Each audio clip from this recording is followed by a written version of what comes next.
والله يحب الصابرين. وما كان قولهم إلا أن قالوا ربنا اغفر لنا ذنوبنا وإسرافنا في أمرنا وثبت أقدامنا وانصرنا على القوم الكافرين. فآتاهم الله ثواب الدنيا وحسن ثواب الآخرة والله يحب المحسنين. قال لا تخافا إنني معكما أسمع وأرى. حلوة نفتح بعين كده يا حبيبتك الرب والعبد والحصل مع الأرض والقريب والغريب واللي ماشي على الطريق. جميل يا حبيبتي.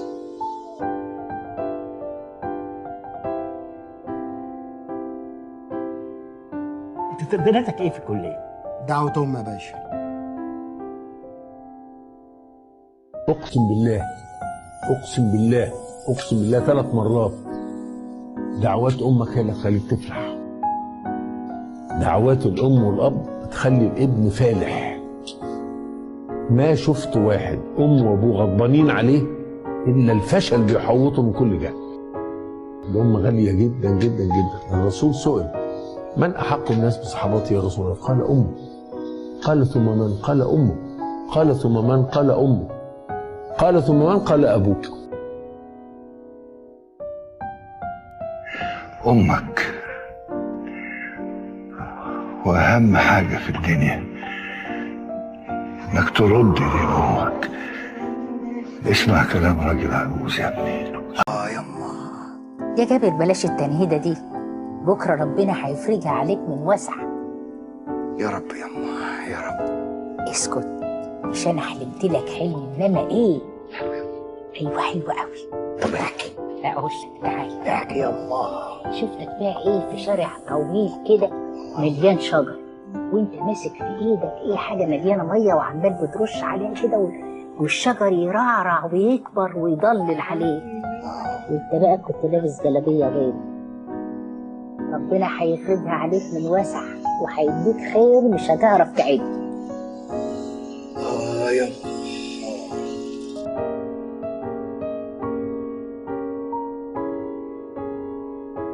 عايز تفلح خلي ابوك وامك يرضوا عنك. ده رقم واحد قبل المذاكره وقبل ما تسال عن النوم واي حاجه. الاب والام دعواتهم بتدخل الجنه، مش بتدخل كليه الطب، بتدخل الجنه. فالفلاح اساسا في ايد ابوك وامك. يحكى أن شبابا خرجوا طلبا للعلم وما ينفع، قصدوا وجه الله تعالى ورضا الأهل وصف المنبع. يحكى أن شبابا خرجوا طلبا للعلم وما ينفع، قصدوا وجه الله تعالى ورضا الأهل وصف المنبع. طرقوا باب الأزهر طرقا جمعا للدين وما يجمع، فتح الأزهر باب العلم مع أبواب الخلق الألمع. درسوا الطب فزادوا نورا، زادوا يقينا زادوا حبا للدين وخالقهم، كسبوا الدنيا وصاروا عجبا. والآخرة في بال وضعوا، حفظوا ذكرى ملأوا لبا، ورجوا الله أن يتقبل طول الأمد ووقتا صعبا.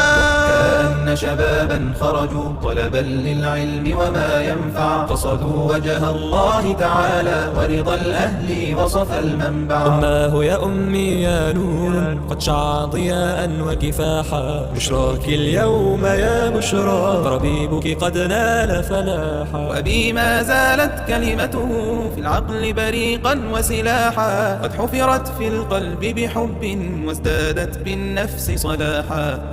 قضيت الليالي بأسنان حتى غدوت طبيبا يداوي العلل، نعيد ابتسامات طفل يعاني وشيخ كبير يحوز الأمل. سنلقى الحياة وأيامنا بأيد تكد ونهو العمل، وربك يرجع أحلامنا ويغدقها حين تفنى الحيل. وقل للأهالي صبرتم ونلتم صغيراكم اليوم بات الطبيب. بمال وجدتم بحب أفضتم ونصح ودعم وصابر عجيب. عمر بذلتم لأجل هنانا فكيف الوفاء أثقلتنا الديون. يا فضلا غشانا رضاكم منانا فداكم فؤادي وضي العيون. فداكم فؤادي وضي العيون.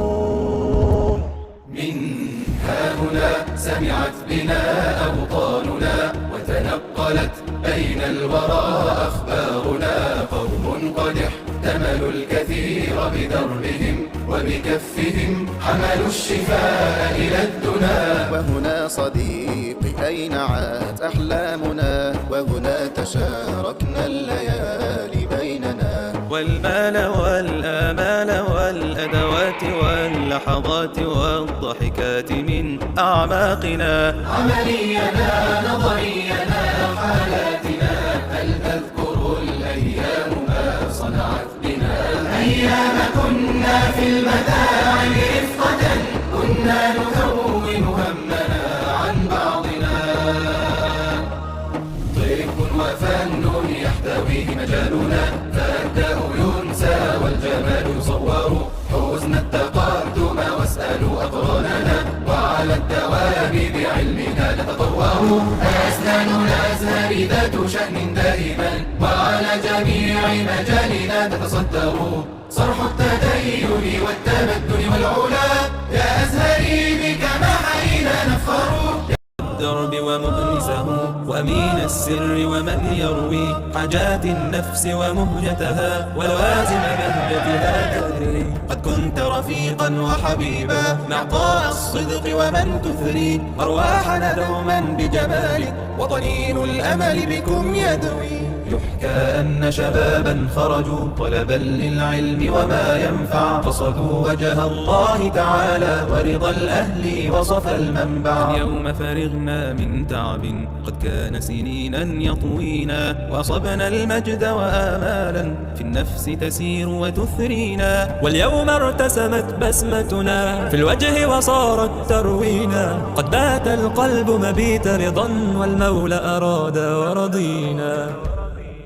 جاء جموع الناس لحفل كي نتشاركها فرحتنا، بعد عناء الأمس الماضي صرنا أطباء مدينتنا. أسنان الأزهر بستان قد أسس دوما رفعتنا، وشبابه حقا قد رفعوا قدر الجامعة وهامتنا. قدر الجامعة وهامتنا.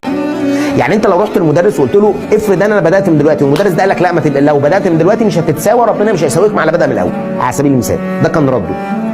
هل انت في اللحظه دي هتقول لي خلاص انا هستسلم وهضيع مستقبلي عشان خاطر الاستاذ قال لي، ايا كان مع تقديرنا لكل الاساتذه، ما فيش استاذ يقول كده، بس انا بقول لك مثلا ان عشان هو قال لحضرتك ان انت مش تلحق، فانت قررت ان انت خلاص بقى، انا هو الراجل قال لي مش هتلحق فانا استسلمت.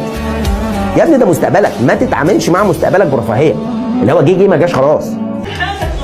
هو عشان اهلك اللي صرفوا عليك وتعبوا، عشان في ناس كتيره مستنيين وجعتك وعايزينك ممرمط في الطين. انت فكرك ان في حد هيحبك وانت فاشل، ولا هيبقى ليك اي لازمه، ولا في اي حد يعمل لك اي اعتبار اصلا. الزمن ده هتتسلسل وتتفرم لو عشت غلبان. ما تحطش علامه استفهام في موضوع ربنا حط لك فيه نقطة. نعم، وبالرغم من كل شيء أنا على قدر المسؤولية. شوف نفسك دايما كبير، هو شايف نفسه حلو انت شايف نفسك الماس، هو شايف نفسه جامد انت شايف نفسك البابا، هو بيمشي مليون واحد فوق انت فوق المليون واحد، هو اصلا مش شايفك ولا يعرف يطولك. انت عارف بقى يا معلم حالتك ديت عايزه ايه؟ عايزاك تقرب من ربنا. ركز على الهدف بتاعك ده، واجري بأعلى سرعة، واللي قبلك دوسه. خف بقى يا جدعان يا نجم وركز في مستقبلك. انت اليومين دول ولا في اي حد هيحس بيك ولا اي حد هيحس بمعاناتك غيرك انت بس. اللي هيطلب الاخره هتجيله الدنيا من غير ما يطلبها وتجيله متظبطه، اما اللي هيطلب الدنيا خليك فيها. نستبشر خير. اي ازمه أزمة نفسية ومشكلة في الحياة إنك تقعد مع نفسك تقول ما عادش عندي حل، أنا لازم أنجح. اشتغل واتعب واجتهد وفكر بره الصندوق وما تسمعش الكلام حد، وتعالى على نفسك واسعى ومره واثنين وثلاثه، ولو ما جيتش اول مره هتيجي الثانيه، لو ما جيتش الثانيه هتيجي الثالثه، ما جيتش الثالثه هتيجي الرابعه. ما تشمتش فيك حد.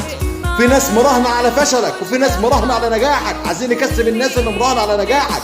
انت قدها، اشتغل على نفسك، خلي عندك اصرار، خلي عندك ثقه في نفسك، صدق نفسك وخلي عندك ثقه في ربنا ثم نفسك. هتوصل وهتشتغل وهتكسر الدنيا وهتلعلع، والناس كلها هتقول الراجل ده نجح ازاي، الراجل ده نجح ازاي، ده ما كانش ينفع ننجح، ده فاشل.